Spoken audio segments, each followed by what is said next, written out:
Hello நண்பர்களே, இன்னைக்கு Sunday special என்னன்னு பார்க்கலாம் வாங்க. டுடே சிக்கன் பிரியாணி, ஆவி பறக்க பறக்க உதிரி உதிரியான சிக்கன் பிரியாணி, அப்புறம் பாயில்டு எக்கு, அப்புறம் வந்து பார்த்தீங்கன்னா ஈரல் சிக்கன் ரெண்டுமே போட்டு ஒரு ஈரல் தொக்கு பெரட்டல் மாதிரி வச்சிருக்கோம். நெக்ஸ்ட் வந்து ரைத்தா. இப்போ எல்லாமே தட்டில் அள்ளி போட்டுக்குமா.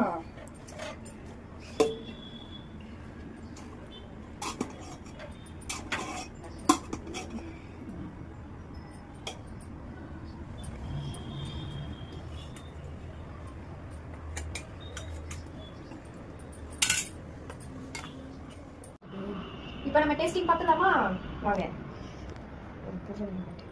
முட்டை பிரியாணி, ஆக்சுவலாக என்னோட ஃபேவரட் ஈரல் தான், என்னோட ஃபேவரெட்டு. ஐயோ, ஒரு நல்ல ஈரல் பீஸாக எடுத்து வச்சு கொஞ்சம் ரைத்தாவை மேலே போட்டு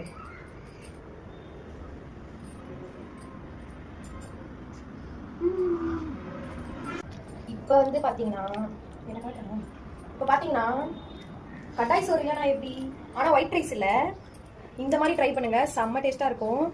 பிரியாணியை கடாயில் போட்டு பரட்டி சாப்பிட்ற டேஸ்ட்டே தனி தான். யாராவது ட்ரை பண்ணிங்கன்னா இதுக்கு முன்னாடி மறக்காம கமெண்ட் பண்ணுங்க. செம்ம டேஸ்ட்டாக இருக்கும், ட்ரை பண்ணி பாருங்க.